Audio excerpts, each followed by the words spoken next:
마태복음 16장 16절 말씀. 시몬 베드로가 대답하여 가로되 주는 그리스도시요 살아계신 하나님의 아들이시니이다. 네. 예수님이 먼저 제자들에게 묻기를 사람들은 나를 누구라 하느냐, 사람들의 평가를 물었습니다. 예수님에 대해서. 그러니까 이 제자들이 말하기로 사람들은 이렇게 평가합니다. 이렇게 사람들의 평가를 먼저 말하고, 그 예수님께서 다시 그러면 너희는 나를 누구라 하느냐, 너희들의 평가는 어떠냐, 이렇게 물었습니다.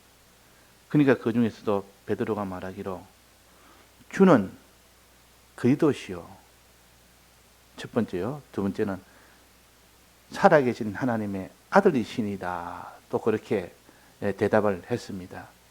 자, 이 대답이 참 우리 기독자의 가장 핵심이요, 중심이요. 이것을 우리는 버릴 수가 없는 이 중심이 됩니다. 그러니까 주는 그리스도시요 살아계신 하나님의 아들이십니다. 그러니까 예수님을 주라 그랬고, 그리스도라 그랬고, 하나님의 아들이라 그랬습니다. 주라는 것은 주인이란 뜻이고, 또 그리스도라는 것은 세 가지 직책을 주신 분이라는 뜻이요.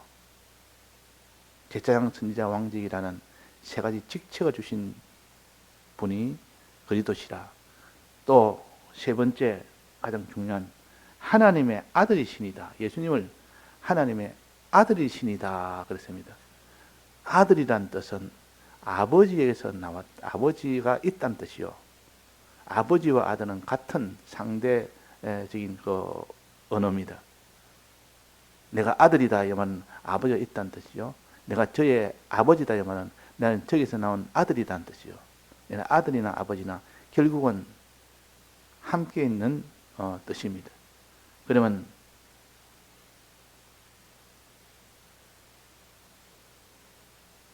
주는 그리스도시요 하나님의 아들이시니다 이 말은 하나님 아버지에서 나온 아들이라 이런 뜻이고, 하나님 아버지에서 나왔단 말은 이 세상에 하나님이 예수님이 오실 때에 도성인신하셔서 이 세상에 오셨다는 이 예수님을 말합니다.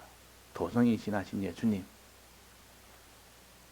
하나님의 진리의 도가 말씀이 육신이 되어 이 세상에 오신 분, 하나님에게서 나오신 분, 이 세상에 오신 분, 육을 입고 이 세상에 오신 분, 이분이 곧 예수님이시요, 여기는 말하기는 하나님의 아들이시니다. 세 번째 말하는 아들입니다.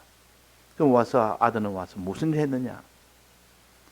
그리스도는 세 가지 직책을 주신 일을 했고, 세 가지 직책을 이루는 일을 했지만도 아들은 무슨 일을 했겠는가? 아들은 이 세상에 오셔서 어떤 일을 했습니까? 즉 도성인신 하신 이 일과 도성인신 하셔서 십자가에 죽고 부활하시는 이 일을 한 분이 바로 하나님의 아들입니다. 이분이 이 세상에 오셔서 이 예수의 일을 했다. 하나님의 아들의 일을 했다. 즉 도성인신 하시고 십자가에 죽으시고 부활하시는 이 큰 일을 하시는 분을 예수님이라 그럽니다.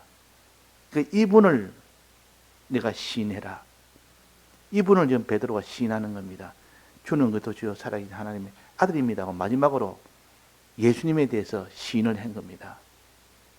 그 앞에는 그리스도에 대해서 시인했고, 그 앞에는 주를 위해서 시인했고, 주라 시인하고, 또 그리스도라 시인하고, 마지막은 예수님이라 시인했고, 이 예수님은 구체적으로 무엇을 하신 분이냐?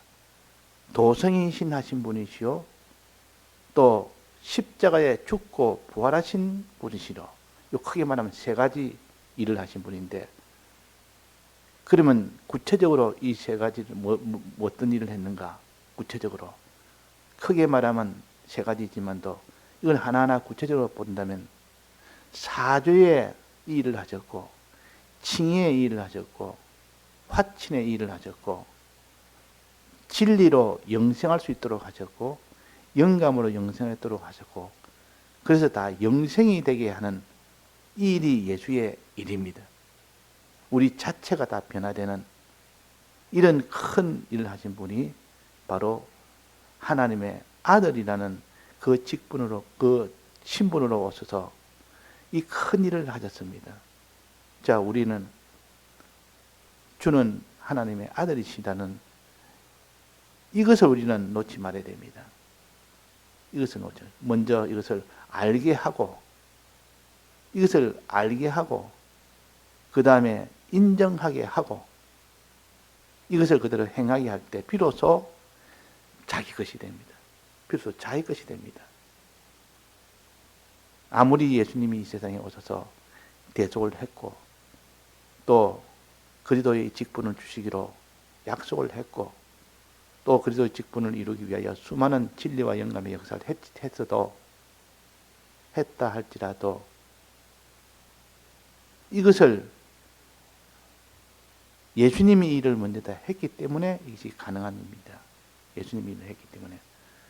그래서 예수님의 이 공로는 6가지라 사죄와 칭의와 화친이라는 이 공로와 또 진리로 영생하는 공로, 또 영감으로 영생하는 공로, 영생케 하는 이 공로, 그로 인하여 영원한 영생의 소망을 가지게 하는 이 공로, 부활로 인한 영원한 영생의 소망을 가지게 하는 공로입니다. 자, 소망이 있기 때문에 우리는 영생을 소망하고 영생을 진리로 영생할 수 있고 영감으로 영생할 수 있는 겁니다. 그래서 소망이라는 이 소망과 진리로 영생, 영감으로 영생하는 이 영생과 이걸 다 합쳐서 전부 다 6가지라 보통 이렇게 말합니다. 그러니까 그리스도의 직분은 3가지 직책을 주신 이 공로고, 예수의 공로는 6가지 이 은혜를 주신 이 공로요. 그리고 항상 간단하게 우리가 정리하고 또 그 세밀하게 정리해서 어떤 일을 붙들어야 됩니다. 붙들고 있어야 그것을 인정할 수 있고 그대로 실행할 수가 있습니다. 붙들지 않고 있으면 인정도 안 되고 실행이 안 됩니다. 그래서 여기에 이를 알게 한 이는 혈육이 아니요 하늘에 계신 내 아버지시니라. 이를 알게 한 일이 알아야 그것을 믿을 수 있고 알아야 행할 수 있기 때문에, 그래서 예수님이 우리 위하여 도성이신 하셨다는 이것을 아는 사람이 되어야 비로소 예수를 아는 사람입니다. 도성이신이라는 것은 하나님이 사람의 몸을 입고 이 세상에 오신 겁니다. 이것이 얼마나 사람한테는 이해하지 못하는 그런 불가사의한 그런 일이라 할지라도 하나님에게는 이것이 없이는 우리들의 구원이 안 되기 때문에 하나님이, 영이신 하나님이 사람의 몸은 육을 입고 오신 겁니다. 그러니까 그 육을 입고 왔다는 것은 얼마나 큰 희생인지 모릅니다. 꼭 비유를 캔데 사람이 가장 더럽고 참 싫어하는 것이 똥구덩이라. 그래서 화장실과 이 처가는 원래 멀리 해야 된다는 이런 말이 있을 정도로 그는 멀리 해야 된다. 그만큼 이 똥구덩이는 사람이 싫어하고 가까이 가기를 싫어하지만 예수님이 이 세상에 오신 것은 이 죄악이 가득한 속에 오신 것은 똥구덩이 속에 예수님이 오신 것과 같다는 이런 비유를 목사님 하셨는데, 얼마나 더러우시면 이 세상이 얼마나 더럽고 똥구덩이 같은 곳에 예수님이 오지 않으면 안 되는 그런 형편이 돼서 여기에 그런 걸 다 감수하고 이 똥구덩이 같은 이 죄악 속으로 오신 겁니다. 이것이 도성의 신이요. 도성의 신. 만약에 나는 더러워서 난 못 가겠다. 그랬다면 우리의 구원은 이제는 죄에서 이제는 벗어날 수 있는 길이 없습니다. 주님이 친히 이 죄악 속으로, 더러운 죄악 속으로 도성인 하셨기 때문에 그게 가능하다고 말이에요. 이거 도성이시라는 이것을 우리가 늘 생각해서 주님이 이렇게 더러운 곳에 자기의 모든 더러움을 다 감수하고 그 참 거기 있기를 원치 않는 그것이 다 인생인데 주님은 우리 위하여 대신 오셨다. 이 세상에 오셨다. 오셔서 뭐 했느냐? 가장 사람들이 받기 싫어하는 고통을 받았습니다. 고통, 피 흘림의 고통, 또 부끄러움의 고통, 여러 가지 이런 참 영광의 반대가 되는 이런 조롱의 고통, 참 부끄러움의 고통, 이걸 다 당하면서까지도 이 세상에 오셨습니다. 꼭 예수님이 오실 때 어디로 왔습니까? 구유로 왔습니다. 구유. 이 구유라는 것은 가장 천한 곳이요. 처소 중에서 가장 천한 곳이요. 짐승이 사는 곳에 왔고 짐승이 먹이통에다가 왔으니까 이보다 더 천한 일이 어디 있습니까? 이렇게 더 참 더러운 곳에, 이 천한 곳에 왔었으니 그분의 이 모든 사랑을 우리가 여기서 엿볼 수가 있습니다. 그분은 이렇게 해서 우리를 사랑하셨다. 예수의 이 사랑은 도성이신하신 사랑이라. 그 다음에 오셔서 가장 사람들이 싫어하는 것이 고통이요 죽음인데 말할 수 없는 고통과 죽음의 이것을 다 감수하고 어떤 부끄러움과 어떤 조롱을 다 감수하고 피 흘려 죽으심에 이 일을 하신 것이 곧 예수의 역사요. 예수의 역사요. 왜 피 흘려 죽어야 되느냐? 죄 없음을 완성하기 위하여 죽으셔야 되고 의를 완성하기 위하여 죽으셔야 그것이 완성이 됩니다. 완성이란 말은 그것이 완전히 다 종결이 됐을 때 완성이지. 피 흘림에 이것이 완전히 피 흘려 죽게 됐을 때 비로소 완성이 됩니다. 그래서 예수님이 피 흘려서 마지막 십자가에서 다 이루었다는 것은 완성했다 그 말입니다. 아직도 피를 더 흘리고 아직도 남아있는 부분이 있다 그러면 다 이루었다라고 할 수 없습니다. 피 흘림의 대속을 다 이루었다 그 말입니다. 그러니까 이 완성을 위해서 주님께서 피 흘려 죽으셨다. 또 그 다음에 3일 후에 어떻게 했습니까? 부활하셨습니다. 이 부활은 사람들이 다 영광이라 생각이 쉽습니다. 그런 사람의 기준으로 볼 때는 부활은 죽었다가 살아나니까 영광이 아니겠느냐. 예수님이 육신으로 본다면 이 죽었다가 다시 산 예수님이 그 영광이 아니겠느냐 이렇게 생각할 수가 있겠습니다. 그러나 예수님 당신 자체로서는 부활이라는 것은 다시 피조물을 입어야 되는 그런 참 말할 수 없는 희생의 그 일입니다. 희생당하는 일이요. 한 번 이 세상에 육신의 몸을 입고 가서 죽고 난 뒤에 다시 또 부활했다면 다시 또 피조물을 입어야 되니까 부활이란 말은 피조물을 입는 것입니다. 다시 입는 겁니다. 그러니까 예수님으로서는 하나님이신 예수님으로서는 말할 수 없는 그것이 희생이 된 겁니다. 우리는 부활을 희생으로 여길 수 있는 이 깨달음을 가져야 됩니다. 예수님의 부활의 공로로 우리가 부활할 수 있는 길이 열린 겁니다. 만약에 예수님이 다시 나는 피조물 안 입겠다. 과거에 한번 입었지만은 이제 벗었으니 십자가에 죽었으니 이제 벗었으니 다시는 피조물을 입지 않겠다 했다 그러면 우리의 부활은 없는 것이고 부활이 없으면 모든 죄사함도 다 헛일이요. 그래서 다 마지막은 부활로 완성이 됩니다.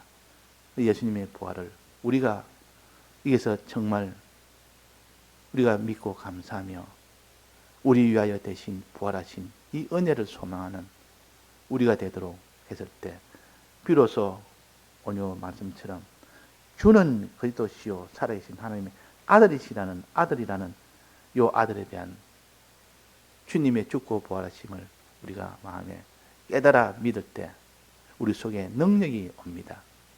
우리 속에 능력이 옵니다. 깨달아 믿을 때 능력이 오지, 만약에 깨달아 믿지 못하면 능력이 오지 못합니다. 그래서 여기에 말씀하시기로 이를 알게 한 이는 혈육이 아니요 하늘에 계신 내 아버지시라. 이를 알게 한 것이 제일 1단계라 했습니다. 주님이 우리 위하여 도성이신 하시고 십자가에 못 박혀 죽으시고 부활하신 이것을 알게 하고 난 뒤에야 비로소 그것을 믿는 겁니다. 우리는 알고는 있어도 믿지 못하는 경우도 있습니다. 그러나 아는 것이 먼저 있을 때 믿는 것이 가능하기 때문에 그래서 아는 것이 먼저 있어야 되고 그 다음에 믿는 것이 그 다음으로 이어지고, 그러나 그것이 완성이 아니고 또 어떻게 해야 됩니까? 이 믿음의 3단계는 뭡니까? 알고 인정하고 즉 믿고 그 다음에는 행하는 데까지 나아갔을 때 비로소 믿음이 완성이 됩니다. 이 3단계 믿음이랍니다. 믿음의 순서 3가지. 이 3가지 순서가 다 거쳐졌을 때 하나의 믿음이라 그러지, 아는 것만 가지고 믿음이라 하지 않습니다. 아는 것이 없으면 믿음이 안 됩니다. 필수적이지만도 그거는 완성은 아닙니다. 그래서 알고 그 다음에 인정하는 것. 인정하는 것은 마음으로 인정하는 겁니다. 먼저 지식을 가지고 알고 그 다음에 마음으로 인정하는 것이, 이것이 믿음이요. 예수님이 어떻게 세상에 오셨고 어떻게 죽으셨고 어떻게 대속하셨고 이것을 아는 것이 첫째 순서요. 그 다음에는 알고 인정을 해야 됩니다. 인정을 하지 못하면 그 사람은 외식자가 됩니다. 알기는 아는데 인정을 하지 못하면 외식자가 됩니다. 난 잘 안다. 그렇지만 믿지를 않습니다. 그게 바로 바리새인들이요. 이 바리새인들은 지식적으로는 환하게 알아도 마음속에 인정을 하지 않는 그들이기 때문에 그들 이름을 외식자라 그럽니다. 우리는 외식자가 되기 쉽습니다. 이 바리새인들처럼 그런 바리새인을 그 당시 있게 한 것은 앞으로 우리는 바리새인과 같은 그런 모양의 신앙으로 변질될 수 있다는 것을 알게 하기 위해서 그때 바리새인들이 아주 참 얼마나 잘 알아도 믿는 일을 하지 않았다 하는 것을 나타내 주었습니다. 그래서 이제는 이 바리새인을 믿는 거, 인정하는 거, 그 다음에는 인정을 했으면 내 몸이 행해야 됩니다. 행해야 그것이 완성이 되지. 인정까지는 했는데 행치를 않습니다. 자, 행치 않는 그 신앙은, 행치 않는 신앙은 무슨 신앙입니까? 죽은 신앙이라 그럽니다. 죽었기 때문에 분명히 믿기는 믿는데 행치를 못합니다. 믿기는 믿는데, 그러면 그는 믿음이 죽어 있기 때문에 그렇다. 그 야고보서 2장 20절에 보면 나옵니다. 그거 보면 죽은 신앙이라. 너는 행함이 없는 믿음은 죽은 것이라. 그렇게 할 만함으로 인하여 우리는 행하기를 힘을 써야 됩니다. 믿기를 힘을 쓰고 행하기를 힘을 쓰고, 첫째는 알기를 힘을 쓰고, 알아야 믿고 알아야 행할 수가 있습니다. 이렇게 됐을 때 믿음이 완성이 됩니다. 마지막으로 믿음이 완성되려면 마지막 하나님께서 큰 시험을 주십니다. 큰 환난을 통과하도록 하십니다. 그 환난을 통과하지 못하면 마지막 그 고비에서 넘어집니다. 그 최종 합격은 환난을 줘서 거기서도 알고 인정하고 순종하느냐 행하느냐 하는 것을 하나님이 마지막 아브라함에게도 마지막 이삭을 두고 시험을 했고, 성도들에게도 수많은 환난을 두고 시험을 하십니다. 그래서 우리는 평안한 때, 자기 것을 내놓지 않아도 될 때, 자기가 모든 환난 속에 어려움을 당하지 않을 때, 그때 신앙이 아니라 자기가 가장 곤란할 때, 가장 어려울 때, 그때도 알고 믿고 순종하는 이 사람이 돼야 된다 하는 것을 가르칩니다. 그래서 홍해바다 앞에서도 또 10가지 재앙 앞에서도 거기서도 환난 속에서도 끝까지 믿고 나갈 때, 그때야 비로소 애굽을 나오게 됐고 홍해바다를 건너게 된 겁니다. 마지막 시험을 통과했을 때. 그래서 우리는 하나님께서 알고 인정하고 행하는 것을 우리가 하되, 마지막은 하나님께서 시험이라, 환난의 시험이라. 환난은 두 가지가 있는데, 하나는 무슨 환난입니까? 하나는 좋은 것을 가지고 환난합니다. 즉 미혹의 환난이요.